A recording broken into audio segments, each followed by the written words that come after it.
মুস্তাফিজুর রহমানের যে ট্যাগলাইনটা দেখছেন আপনারা, যে আপকামিং আইপিএল এ তিনি কোন দলে খেলবেন, এবং সেখানটায় কলকাতা নাইট রাইডার্সকে নিয়ে হুট করে কেন আলোচনা করা হচ্ছে, স্পেসিফিক ভাবে কলকাতা নাইট রাইডার্স বা বাংলাদেশের মানুষের সবচেয়ে কাছের দল, সবচেয়ে কাছের রাজ্য পশ্চিমবঙ্গের যে দলটা, রাজধানী কলকাতা, সেই কলকাতা নাইট রাইডার্স বাংলাদেশের মানুষের সবচেয়ে প্রিয় অভিনেতাদের একজন, তাদের লাইফ টাইম শাহরুখ খানের যে দল, সেই দলে মুস্তাফিজুর রহমানের খেলার প্রবল সম্ভাবনা রয়েছে। এবং সব যদি ঠিক থাকে, 16 ডিসেম্বরের নিলামে, অর্থাৎ এখন থেকে আর মাত্র 5 দিন পরে যে নিলামটা আবুধাবিতে অনুষ্ঠিত হবে, সেখান থেকে 32 জন বিদেশি ক্রিকেটারকে নেয়ার, নিলামে বিট করার সুযোগ থাকছে 10টা ফ্র্যাঞ্চাইজি। এবং সেই 32 জন ক্রিকেটারের মধ্যে বাংলাদেশের যেই সুযোগটা রয়েছে পিক হবার ক্ষেত্রে মুস্তাফিজুর রহমান সবচেয়ে বেশি এগিয়ে, এবং তার ক্ষেত্রে Kolkata night Riders is going to be the probable franchise. এই আলোচনাটা আমি কেন করছি? যৌক্তিক কারণে করছি, এবং সেই যুক্তিগুলো আপনাদের সাথে বলতে চাই। আমি যদি আপনাদের সাথে শেয়ার করি, খুব ইন্টারেস্টিং পার্ট যেটা, যে আপকামিং যে নিলামটা রয়েছে, সেই নিলামে কলকাতা নাইট রাইডার্স দে আর আ টিম, যেই দলটার আসলে অপরচুনিটি রয়েছে, আমার কাছে যে তথ্য রয়েছে সেই তথ্যের ভিত্তিতে আমি যদি বলি, তাতে সর্বোচ্চ 5জন বিদেশি ক্রিকেটারকে তারা দলভুক্ত করতে পারবে, 6 জন বিদেশি ইনফ্যাক্ট।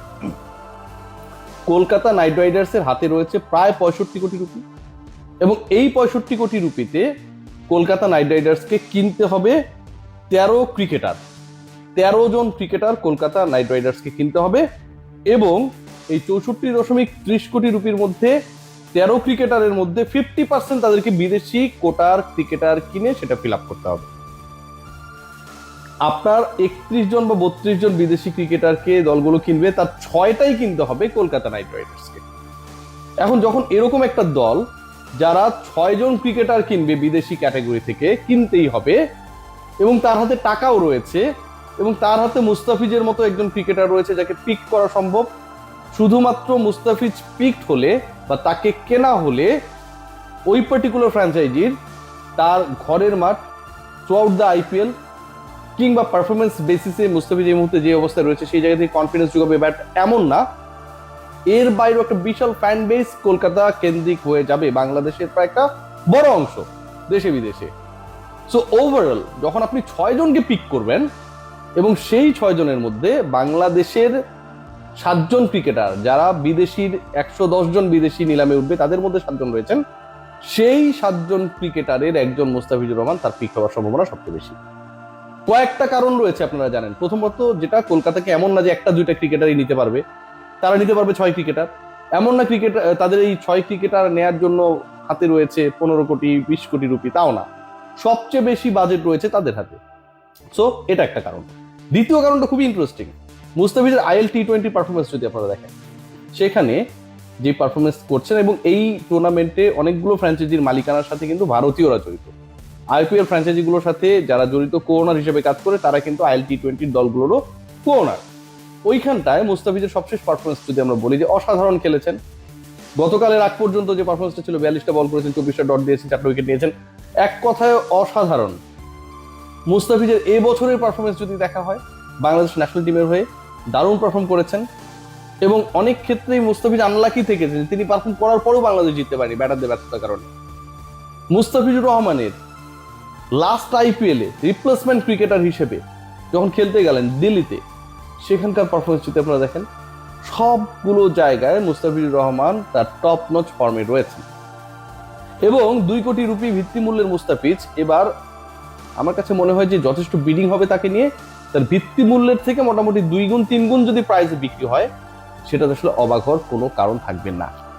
কলকাতা নাইট রাইডার্সের সেই জায়গা রয়েছে, অর্থ রয়েছে, প্লেসেস রয়েছে, এবং ইডেন গার্ডেন্সের উইকেটে মুস্তাফিজুর রহমান যে কোনো দলের জন্য বিধ্বংসী হতে পারে। 50% অ্যাটলিস্ট ম্যাচেস কলকাতার ইডেন গার্ডেন্সে হবে, যেহেতু হোম টিম তারা। সো ওই জায়গা থেকে Mustafiz is going to be the very crucial pick for Kolkata night riders in the upcoming IPL mini auction. দ্বিতীয় একজন ক্রিকেটার রয়েছেন, তার ক্ষেত্রেও আমার কাছে মনে হয় যে একটা বড় ধরনের আকর্ষণ তৈরি হতে পারে। এই আলোচনাটা আমি কেন করছি?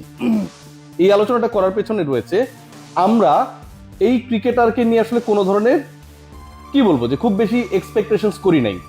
ক্রিকেটারের নাম হচ্ছে রাকিবুল হাসান, বাঁহাতি অর্থোডক্স।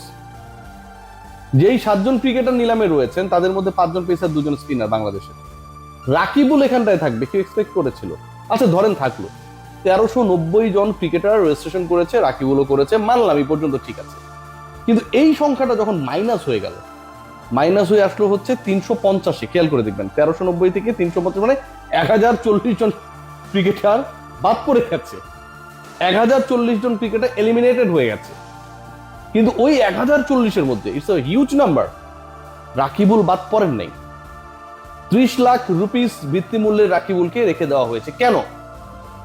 বাংলাদেশি ক্রিকেটের এই কারণে? ডেফিনেটলি না।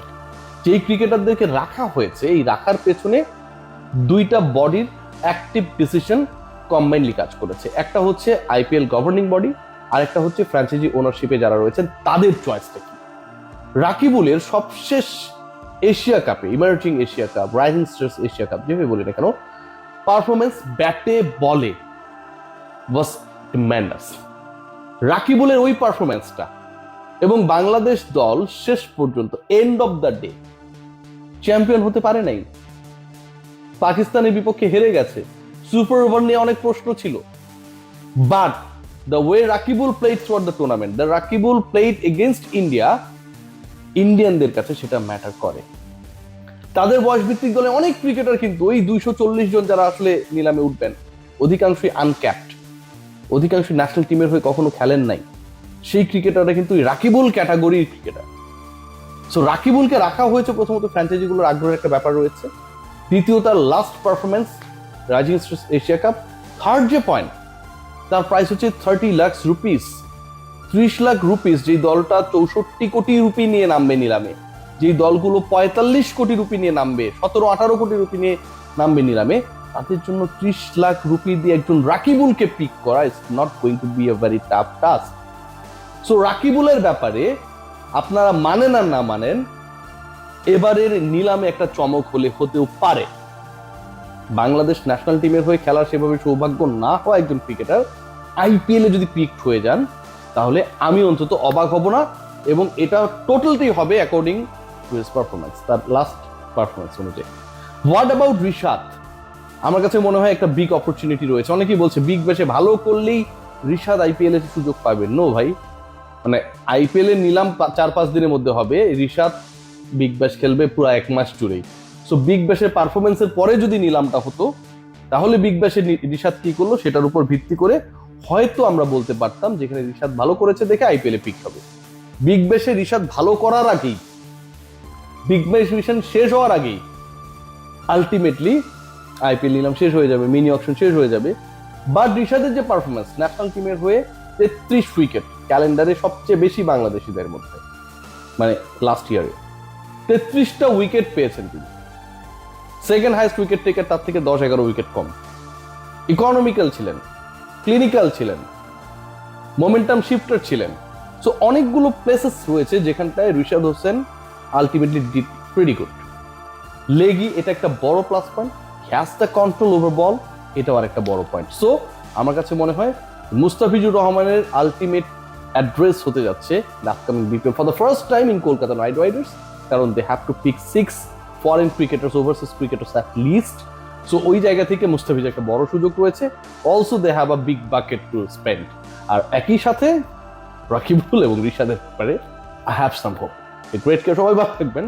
আইপিএল আপডেটসগুলো, আমার শরীরটা ভালো না, কন্টেন্ট করতে গিয়ে অনেক কষ্ট হলো, আপনাদের জানিয়ে দেবো, সব আপডেট জানাবো ইনশাল্লাহ। Take care.